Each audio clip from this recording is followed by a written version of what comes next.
Good afternoon, everyone. I'm Dave Abbott. I'm the Director of Stewardship and Leadership Development at the Foundation. And today we're going to be discussing how to apply for a Foundation annual grant. So let me begin with sharing my screen, and we'll go from there. I'm trusting that everyone can see that. All right. So one of the things one of the ways that the foundation partners with local churches, partners with organizations and agencies is through our grant program. Last year, we gave out about $100,000 in grants overall and made a commitment of $100,000. That includes rapid response grants, which are available throughout the year. That includes our Lexington UMC social justice grants, which are given out each fall. And those aren't just limited to United Methodist churches, but to agencies and individuals and groups that are making a difference in the area of social justice. We also have grants that apply to certain geographical regions. And this past year, we started with our multi-year grants, which can be up to 3 years and up to $10,000.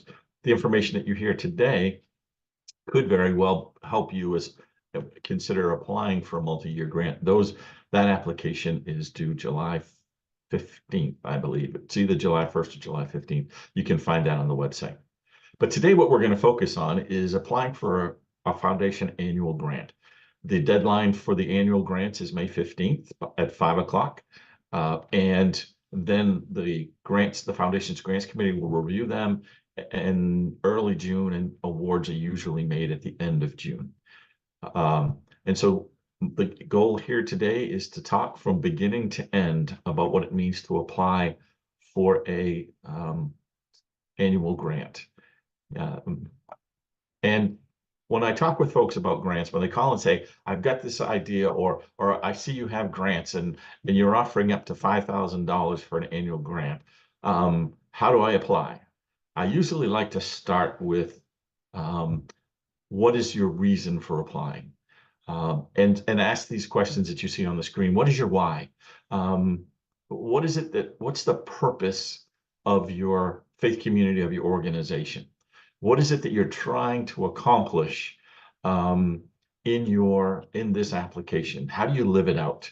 For some people, they have very specific ways in which they live out the whys of the church. And I know as United Methodists, it's to make disciples of Jesus Christ for the transformation of the world. But there are things within our congregation, and we've got this thing we really want to do, but we just don't have the resources, or we need the financial resources, or just someone to talk to. And so I ask, what is your why? And what do you need to further live out your why? Some people will have this idea, and I'll say, well, what if you dream bigger? What does that look like? And so that's part of what we hope that the grants will do, is to help people to take something that has been placed on their hearts by God, and then be able to share it out. And once you understand what your why is, decide on a specific action. If it's to feed the people of the community, one of our grants is not going to solve that problem, but you might have a specific area in that mission that you really would like to focus on. And then apply for the grant that supports your project. And as I said today, we're going to be talking about annual grants. And one of the things that's also as important is, as you're looking to apply, is what's the impact of the program, of the application program that you want to submit. And it's not always based on numbers. How is the community around your faith community involved, and what are your partners now and going forward, and how will it be sustained once the grant money expires? That's the impact of what you're doing. And the impact is not just these are the people that we're reaching, but also this is how it's going to impact how we as the faith community respond to this grant. I can share with you that the grants committee looks very closely at the involvement of the church. You might say, we've got this project and it's a $2,500 project, and we want $2,500 from the foundation, and there's no real commitment from the church. I will share with you now that the grants committee will go back to you and say, what is the financial investment that the church is willing to make? They like to see that the building is being used and that there's those in-kind gifts, but they're looking for what is your buy-in. It doesn't have to be a great deal. We recently gave out an award where a church came up with a certain amount and we matched it at the rate of 3. So they gave it, let's say $500, and we said, we'll give you $1,500 to go with it. We take the applications as they come in and we look at them. We want to see the things that you see on the screen before you, but they also have some other areas that they want to measure in, and they want to see what is your buy-in. So being able to share the project impact, and it's not always, well, we hope to have 7 new people in church on Sunday, or we hope to feed 7 new people through this. It's the longer reaching. What is the impact overall in the community? What is your impact in your faith community? Is this the first time that you're stepping out beyond what is the norm? And so you're taking a risk and you want a partner to take that risk with you. Share that with us. Tell the story. Your application, as we're going to talk about in just a minute, is the only way that we'll hear your story. And so it's important that you do that. So you've done your why, you've figured out a project, you're now looking, you've explored the impact, you're considering the sustainability of the project. So what's next? Well, you go to our website, and you may have already done this, on the front page of the website, and there you will find a statement of one of the things that says, what do we do? And when you click on that, a list will drop down and it says Grants Committee.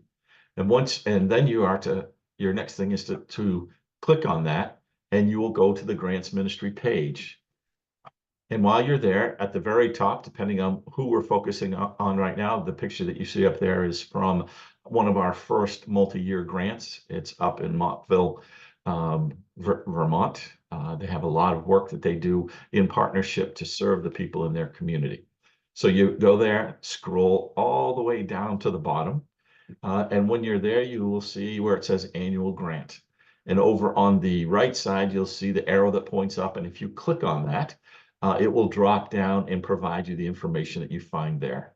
As I will tell anybody who calls, the first thing you need to do is read the annual grant ministry information document. And then you can fill out the application. We have created a fillable PDF with some instructions as to how to use it, and also a common budget. What we have decided is that some people were sending budgets in their own little ways, in their own creative ways. And we decided if we gave everybody the same budget to fill out, then it would be easier to evaluate the grants and be able to see what's going on. Now, if you've never done a common budget before, feel free to give me a call and I'll be glad to walk through it with you. So you're there, and then you go to, you open it up, and here's the annual grants application information. It gives you some of our history. It gives you what fits, what doesn't fit. It answers a lot of questions, but it may not answer all of your questions. So give me a call if you have some of those. Here's the budget that I was talking about. And your application is here. Here's first the application. And you can see by the darker blue or light blue that those are the places you can fill in. And once you filled it in, make sure that you save it to your computer before you send it in with all of the other information. The budget itself, it lists contributions. I was talking with someone who's received 3 other grants, and I said, put those in the application budget, the common budget. And then also, if there are people who are partnering with you, put that money in. Down below, and there's certainly more lines than what you see right there in front of you, are all of the expenses. And over on the far right side, footnotes to the budget. You might note to us that some of the grants you're waiting to hear from, or that some of the expenses that are shared below are being covered in kind by individuals or things of that sort. But by including the cost, what you're showing us is the real authentic cost of your project, the involvement of people, and you're making a note on the side that says, but this stuff is covered and that's covered. Now, to complete once you've filled out both, to complete the application, you need to follow, this is on the first page of the application. You need an annual grant application. You need the project line item budget using the grant budget common document. You need the organization and parent organization budget if it's applicable. In a church, it's not a bad thing to send us the budget that shows us the overall fit where this project that you're talking about fits overall. And then other committed, pending, or requested funds, put that, if we call it a summary, but you put it in the document. This also allows us to see where you're getting funding, because for us, it's pretty cool that you've got this project, and what you're trying to, and what you're doing is you've already got partners and you're asking us to partner as well. It's not a negative for us to see where you're getting other grant money. You may be worried, well, if they see we're getting too much money, they won't support us. That's rarely the case. If we find this to be a project that meets our goals, and it creates a new partnership, then we'll usually support it. We may ask a few questions, but we'll usually support it. You also need a verification of your non-profit status, of course, unless you're a member of the United Methodist Church, in which case you have, you're under the cover letter, the umbrella letter for the United Methodist Church. And this is the place where sometimes people get stuck, is the 2 letters of support. One of them needs to come from, if you're a church, the district superintendent, the bishop. Currently, we don't have a bishop's assistant, director of congregational development. Currently, we don't have one of those, but we do have a director of connectional ministries. We want to see that you have taken your idea to someone in conference leadership and said, this is what we're interested in. District superintendents expect to hear requests for these letters. What they don't like and what we don't like is if you call them on May 13th and say, I've got this project and I need to get a letter from you. If you've been thinking through this, if you've been doing the early steps that I talked about, you can give your district superintendent at least 2 weeks, probably preferably 3 weeks, because once they have finished the letter, they're going to send it back to you. They're not going to send it to us. And one of the other secrets that I've learned is that yes, they may have time to read through your entire proposal and write their own letter. But as a former district superintendent, I loved it when somebody said, here are the points that we would like you to cover.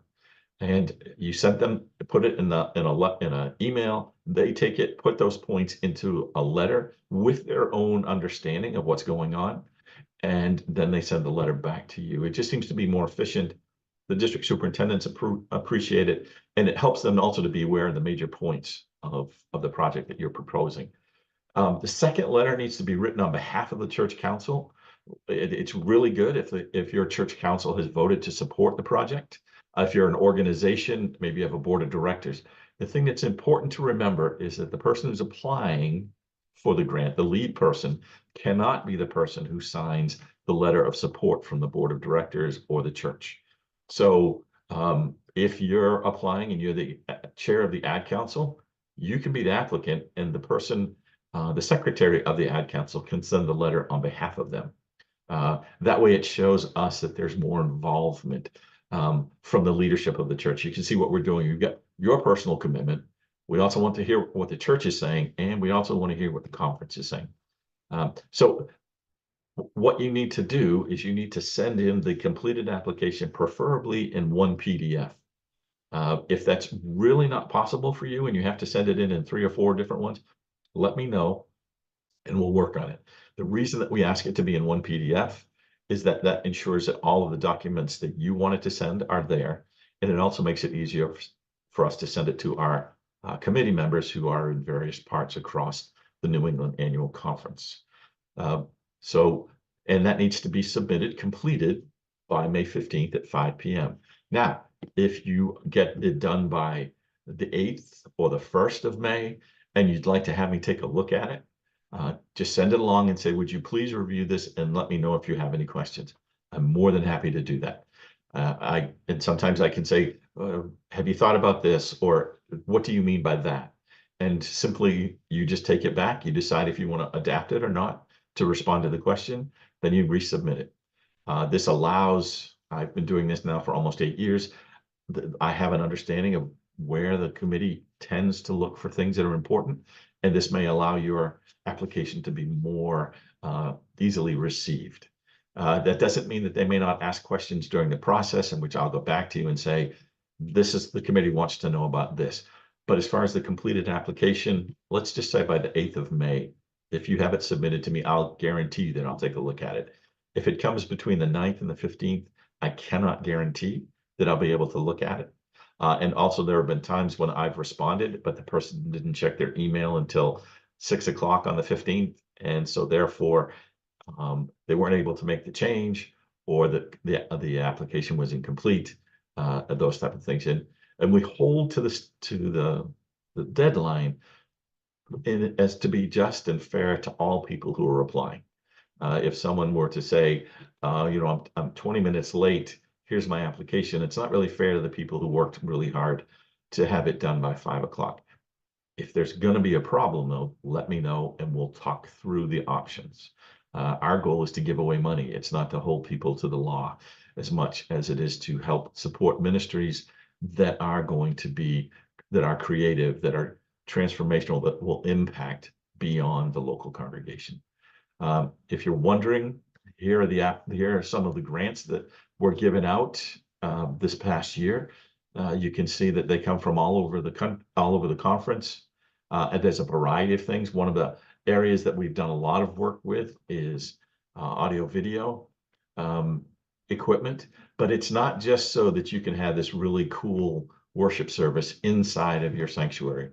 What we look for is how you're going to live stream, how you're going to use that to share Bible studies and worship and other opportunities out into the community.